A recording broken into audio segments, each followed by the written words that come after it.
Feliz y bendecido día, aprendiendo un curso de milagros. El secreto de la verdadera oración es olvidarte de las cosas que crees necesitar. Pedir algo específico es igual que ver el pecado primero y luego perdonarlo.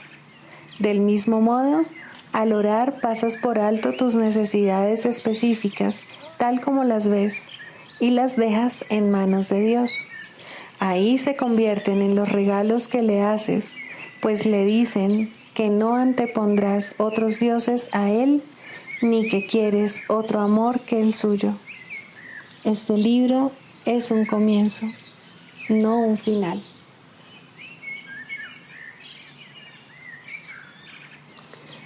La percepción es una función del cuerpo y por lo tanto supone una limitación de la conciencia. La percepción ve a través de los ojos del cuerpo y oye a través de sus oídos. Produce las limitadas reacciones que éste tiene. El cuerpo aparenta ser, en gran medida, automotivado e independiente, mas en realidad solo responde a las intenciones de la mente. Si la mente lo utiliza para atacar, sea de la forma que sea, el cuerpo se convierte en la víctima de la enfermedad, la vejez y la decrepitud. Si la mente, en cambio, acepta el propósito del Espíritu Santo, el cuerpo se convierte en un medio eficaz de comunicación con otros, invulnerable mientras se le necesite, que luego sencillamente se descarta cuando deja de ser necesario. De por sí, el cuerpo es neutro, como lo es todo en el mundo de la percepción. Utilizarlo para los objetivos del ego o para los del Espíritu Santo depende enteramente de lo que la mente elija.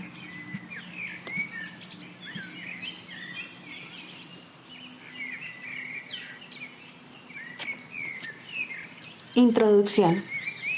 Este es un curso de milagros. Es un curso obligatorio.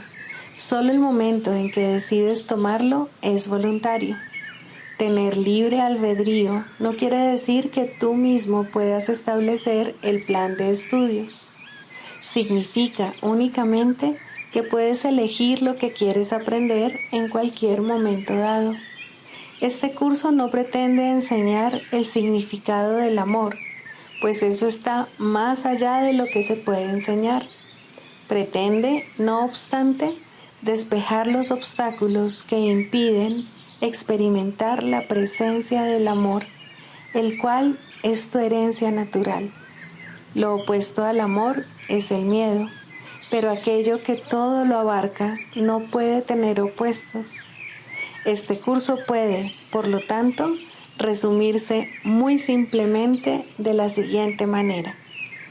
Nada real puede ser amenazado. Nada irreal existe. En esto radica la paz de Dios.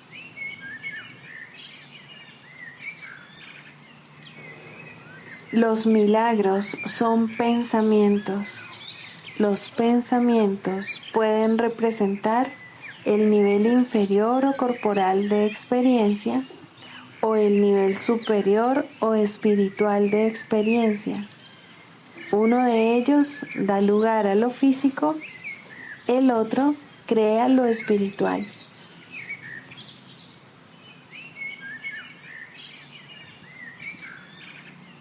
Capítulo primero: el significado de los milagros.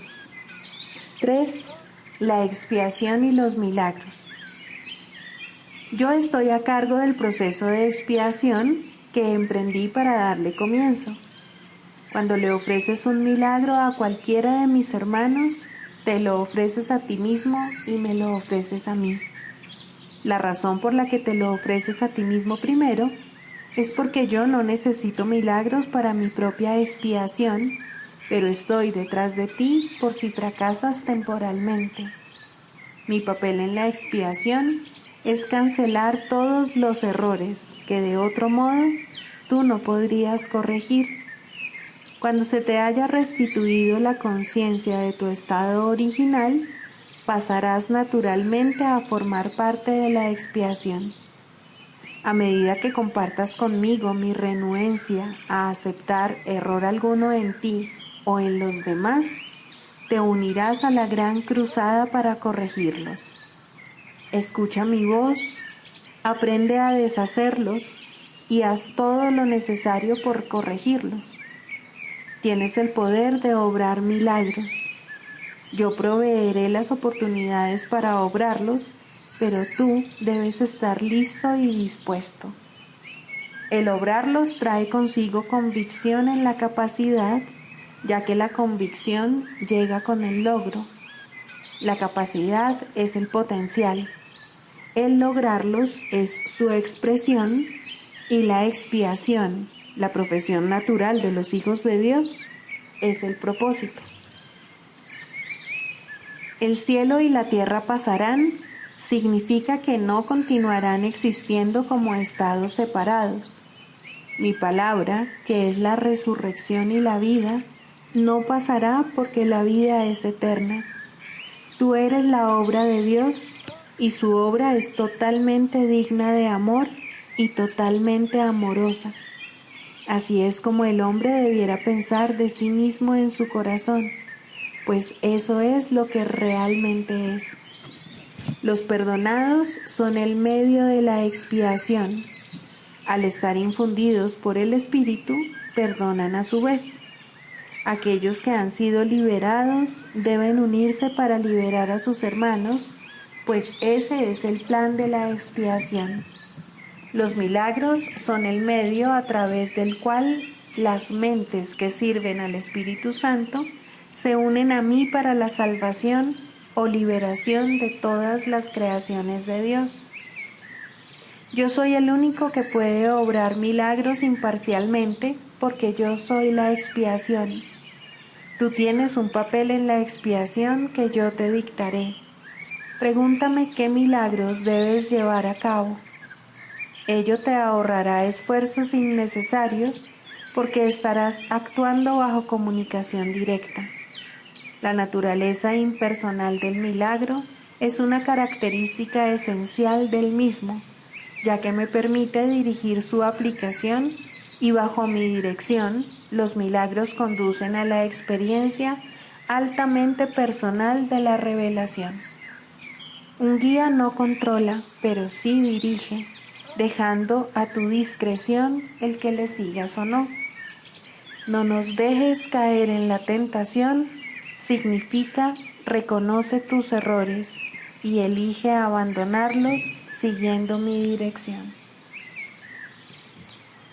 El error no puede amenazar realmente a la verdad, la cual siempre puede resistirlo. En realidad, solo el error es vulnerable. Eres libre de establecer tu reino donde mejor te parezca, pero no puedes sino elegir acertadamente si recuerdas esto. El espíritu está eternamente en estado de gracia. Tu realidad es únicamente espíritu. Por lo tanto, estás eternamente en estado de gracia. Desde este punto de vista, la expiación deshace todos los errores y de esta forma extirpa las raíces del temor. Cada vez que experimentas las palabras tranquilizadoras de Dios como una amenaza, es siempre porque estás defendiendo una lealtad mal situada o desencaminada. Al proyectar eso sobre otros, los aprisionas, pero solo en la medida en que refuerzas los errores que ellos ya han cometido. Eso los hace vulnerables a las distorsiones de los demás, ya que la percepción que tienen de sí mismos está distorsionada. El que obra milagros tan solo puede bendecirlos, lo cual desvanece sus distorsiones y los libera de su prisión. Respondes a lo que percibes, y tal como percibas, así te comportarás. La regla de oro te pide que te comportes con los demás como tú quisieras que ellos se comportasen contigo. Esto significa que tanto la percepción que tienes de ti como la que tienes de ellos debe ser fidedigna. La regla de oro es la norma del comportamiento apropiado. Tú no puedes comportarte de manera apropiada a menos que percibas correctamente. Dado que tú y tu prójimo sois miembros de una misma familia en la que gozáis de igual rango, tal como te percibas a ti mismo y tal como lo percibas a él, así te comportarás contigo mismo y con él. Debes mirar desde la percepción de tu propia santidad a la santidad de los demás. Los milagros se dan en la mente que está lista para ellos. Dicha mente, al estar unida, se extiende a todos, aun cuando el que obra milagros no se dé cuenta de ello. La naturaleza impersonal del milagro se debe a que la expiación en sí es una, lo cual une a todo lo creado con su creador. Como expresión de lo que verdaderamente es, el milagro sitúa a la mente en un estado de gracia. La mente, entonces, naturalmente da la bienvenida tanto al huésped interno como al desconocido externo. Al invitar adentro al desconocido, éste se convierte en tu hermano. El hecho de que el milagro pueda tener efectos en tus hermanos, de los que ni siquiera eres consciente, no debe preocuparte. El milagro siempre te bendecirá. Los milagros que no se te ha pedido que hagas no dejan de tener valor. Siguen siendo expresiones de tu estado de gracia, pero dado mi absoluto conocimiento del plan en su totalidad, yo debo controlar su ejecución. La naturaleza impersonal de la mentalidad milagrosa asegura tu gracia, pero solo yo estoy en posición de saber dónde pueden concederse. Los milagros son selectivos únicamente en el sentido de que se canalizan hacia aquellos que los pueden usar en beneficio propio, puesto que eso hace que sea inevitable el que los extiendan a otros, se suelda una fuerte cadena de expiación. Esta selectividad, sin embargo, no toma en cuenta la magnitud del milagro mismo, ya que el concepto de tamaño existe en un plano que de por sí es irreal. Dado que el milagro tiene como objeto restablecer la conciencia de la realidad, no sería eficaz si estuviese limitado por las leyes que gobiernan el error que tiene como objeto corregir.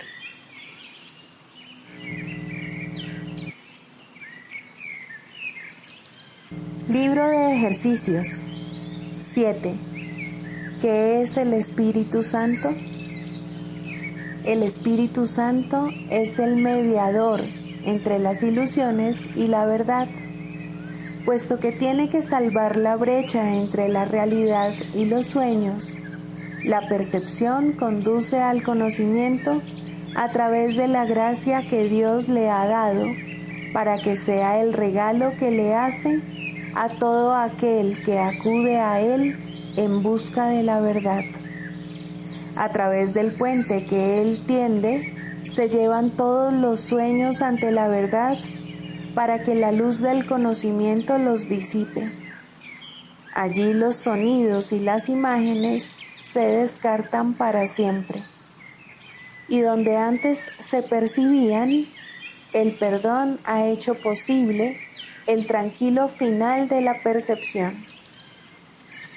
El objetivo de las enseñanzas del Espíritu Santo es precisamente acabar con los sueños, pues todo sonido e imagen tiene que transformarse de testigo del miedo en testigo del amor. Y cuando esto se logre, el aprendizaje habrá alcanzado el único objetivo que jamás tuvo realmente, pues el aprendizaje, tal como el Espíritu Santo lo utiliza a fin de alcanzar el resultado que Él percibe para Él, se convierte en el medio que se trasciende a sí mismo, de manera que pueda ser reemplazado por la verdad eterna.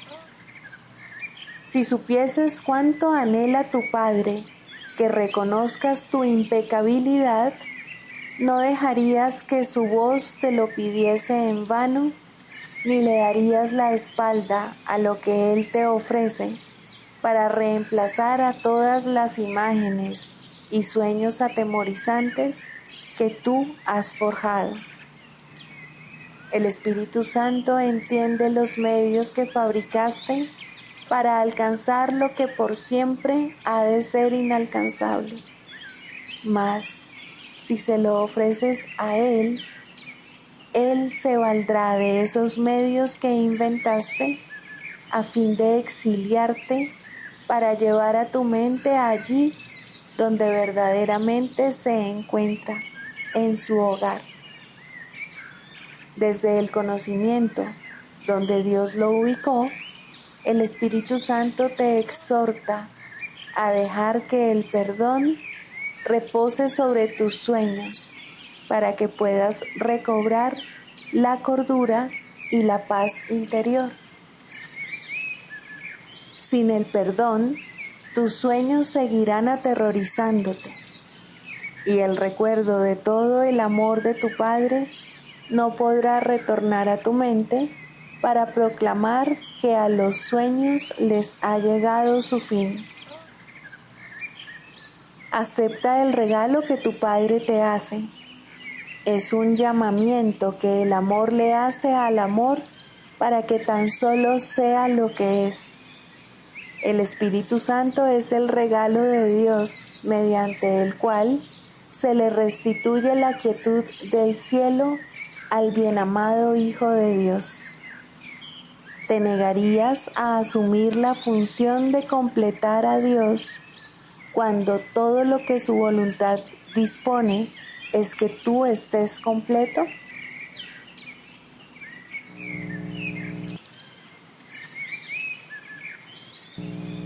Lección 285.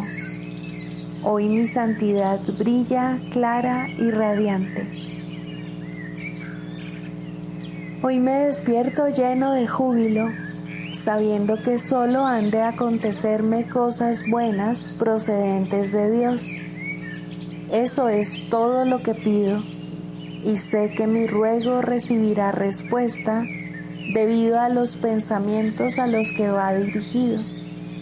Y en el instante en que acepte mi santidad, lo único que pediré serán cosas dichosas, pues ¿qué utilidad tendría el dolor para mí?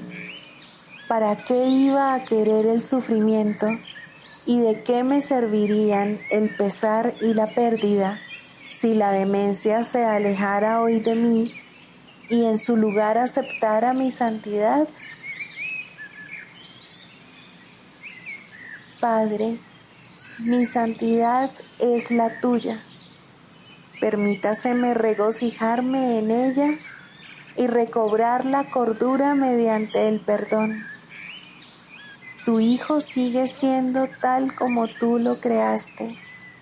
Mi santidad es parte de mí y también de ti.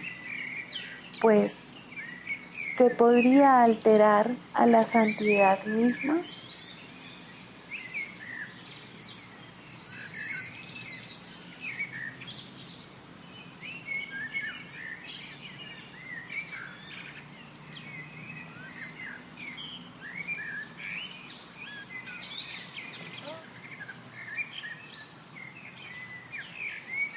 Honestidad. Todas las demás características de los maestros de Dios se basan en la confianza. Una vez que ésta se ha alcanzado, las otras se suceden naturalmente. Solo los que tienen confianza pueden permitirse ser honestos, pues solo ellos pueden ver el valor de la honestidad. La honestidad no se limita únicamente a lo que dices. El verdadero significado del término es congruencia. Nada de lo que dices está en contradicción con lo que piensas o haces. Ningún pensamiento se opone a otro. Ningún acto contradice tu palabra, ni ninguna palabra está en desacuerdo con otra. Así son los verdaderamente honestos.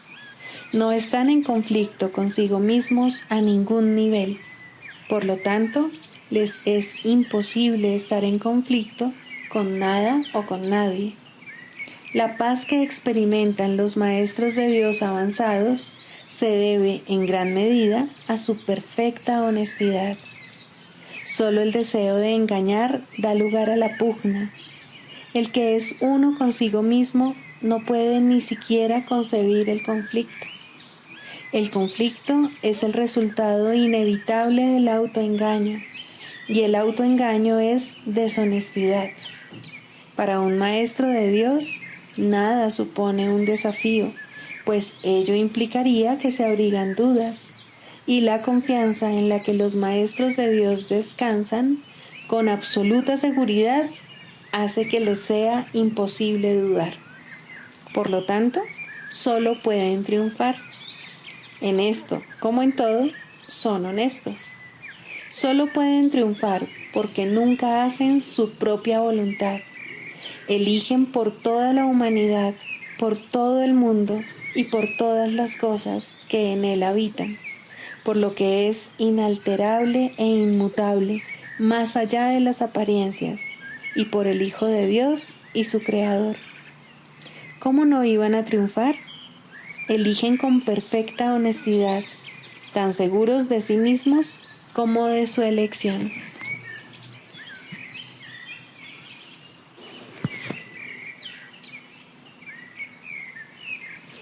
¿Cuántos maestros de Dios se necesitan para salvar el mundo? La respuesta a esta pregunta es uno solo. Un maestro absolutamente perfecto que haya completado su aprendizaje es suficiente. Este maestro santificado y redimido se convierte en el ser que es el Hijo de Dios. Quien siempre fue únicamente espíritu, ya no se ve a sí mismo como un cuerpo, y ni siquiera como que se halla dentro de un cuerpo. Por lo tanto, es ilimitado, y al no tener límites, sus pensamientos están unidos eternamente a los de Dios. La percepción que tiene de sí mismo está basada en el juicio de Dios, no en el suyo propio. De esta manera comparte la voluntad de Dios y lleva sus pensamientos a las mentes que todavía están engañadas. Es eternamente uno porque es tal como Dios lo creó. Ha aceptado a Cristo y se ha salvado.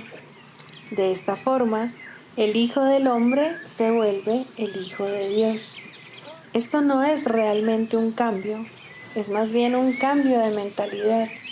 Nada externo cambia, pero todo lo interno refleja ahora únicamente el amor de Dios. Ya no hay que temer a Dios, pues la mente no ve ninguna razón para el castigo. Los maestros de Dios aparentan ser muchos, pues eso es lo que necesita el mundo. Mas al estar unidos en un solo propósito, el cual comparten con Dios, ¿cómo podría haber separación entre ellos? ¿Qué importa entonces si se presentan de muchas maneras? Sus mentes son una, y así su unión es total. Y Dios opera ahora a través de ellos cual uno solo, pues eso es lo que son. ¿Por qué es necesaria la ilusión de que hay muchos? Únicamente porque para los ilusos la realidad no es comprensible. Son muy pocos los que pueden oír la voz de Dios, y ni siquiera estos pueden comunicar sus mensajes directamente por medio del Espíritu que se los dio. Necesitan un medio a través del cual puedan comunicarse con aquellos que no se dan cuenta de que son espíritus. Un cuerpo que éstos puedan ver, una voz que comprendan y escuchen sin el temor que la verdad suscitaría en ellos. No olvides que la verdad solo puede llegar allí donde se le da la bienvenida sin temor. Por eso es por lo que los maestros de Dios necesitan un cuerpo, pues de otra manera su unidad no se podría reconocer directamente. Lo que convierte a los maestros de Dios en maestros es su reconocimiento del verdadero propósito del cuerpo. A medida que avanzan en su profesión, se afianzan más y más en la certeza de que la función del cuerpo no es otra que la de permitir que la voz de Dios hable a través de ellos a otros oídos humanos. Estos oídos llevarán a la mente del oyente mensajes que no son de este mundo, y la mente entenderá debido a su origen. Como resultado de este entendimiento, este nuevo Maestro de Dios reconocerá cuál es el verdadero propósito del cuerpo, la única utilidad que realmente tiene. Esta lección basta para dejar que entre el pensamiento de unidad, y lo que es uno se reconoce como uno. Los maestros de Dios parecen compartir la ilusión de la separación, pero por razón del uso que hacen del cuerpo, no creen en la ilusión a pesar de las apariencias.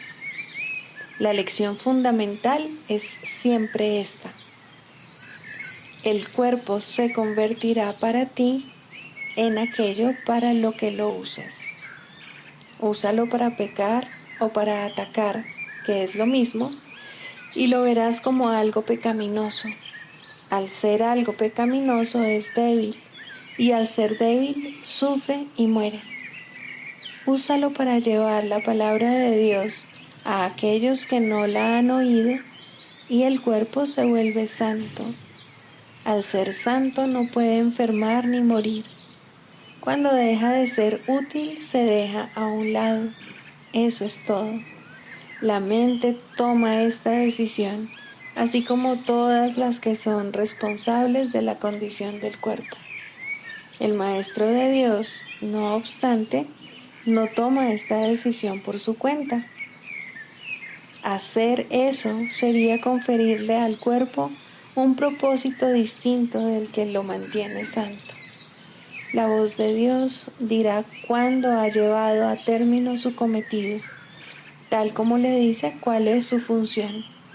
Mas Él no sufre, tanto si se va como si se queda. Ahora es imposible que pueda enfermar. La unicidad y la enfermedad no pueden coexistir. Los maestros de Dios eligen ver sueños por un tiempo. Es una elección consciente, pues han aprendido que toda elección se hace conscientemente, con pleno conocimiento de sus consecuencias. El sueño afirma lo contrario, pero ¿quién pondría su fe en sueños una vez que los has reconocido como tales? Ser conscientes de que están soñando es la verdadera función de los maestros de Dios, quienes observan a los personajes del sueño ir y venir, variar y cambiar, sufrir y morir, mas no se dejan engañar por lo que ven. Reconocen que considerar a una de las figuras del sueño como enferma y separada no es más real que considerarla saludable y hermosa. La unidad es lo único que no forma parte de los sueños, y esta unidad, que indudablemente les pertenece, es lo que los maestros de Dios reconocen como lo que se encuentra tras el sueño, más allá de toda apariencia.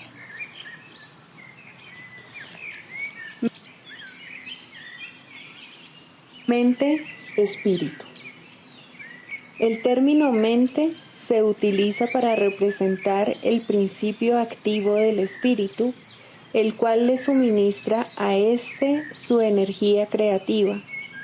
Cuando el término va con mayúscula, se refiere a Dios o a Cristo, es decir, a la mente de Dios o a la mente de Cristo. El espíritu es el pensamiento de Dios que Él creó semejante a sí mismo. El espíritu unificado es el único Hijo de Dios o Cristo. En este mundo, puesto que la mente está dividida, los hijos de Dios parecen estar separados. Sus mentes, asimismo, no parecen estar unidas. En ese estado ilusorio, el concepto de una mente individual parece tener sentido. En el curso, por lo tanto, se describe a la mente como si consistiera de dos partes, el espíritu y el ego. El espíritu es la parte que aún se mantiene en contacto con Dios a través del Espíritu Santo, quien, aunque mora en esa parte, también ve la otra. No se usa el término alma, excepto en citas directas de la Biblia, por ser un término sumamente polémico. En cualquier caso, sería un equivalente de espíritu, entendiéndose que, al formar parte del ámbito de Dios, es eterna y nunca nació. La otra parte de la mente es completamente ilusoria y solo teje ilusiones. El espíritu conserva su potencial creativo, pero su voluntad, que es la de Dios, parecerá estar cautiva mientras la mente no esté unificada.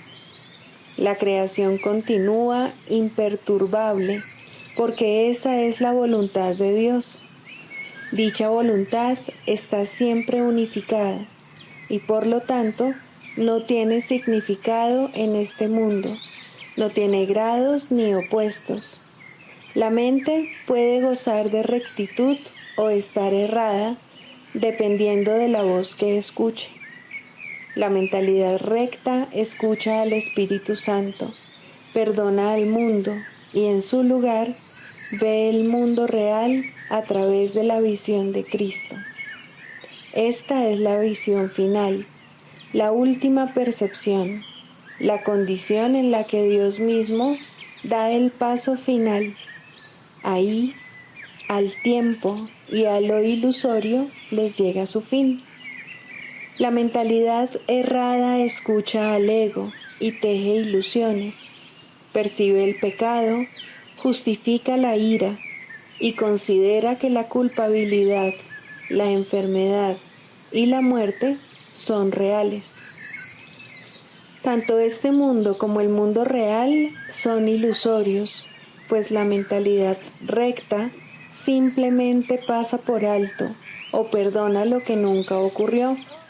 Por lo tanto, la mentalidad recta no es la mentalidad uno de la mente de Cristo, cuya voluntad es una con la de Dios. La única libertad que aún nos queda en este mundo es la libertad de elegir, y la elección es siempre entre dos alternativas o dos voces. La voluntad no está involucrada en la percepción a ningún nivel y no tiene nada que ver con el proceso de elegir. La conciencia es el mecanismo receptor, el cual recibe mensajes tanto del plano superior como del inferior, del Espíritu Santo o del ego. La conciencia tiene niveles y puede cambiar drásticamente de uno a otro, pero no puede trascender el dominio de lo perceptual. En su nivel más elevado, se vuelve consciente del mundo real y puede ser entrenada para hacer eso cada vez con mayor frecuencia. Sin embargo, el hecho mismo de que tenga niveles y de que pueda ser entrenada demuestra que no puede alcanzar el conocimiento.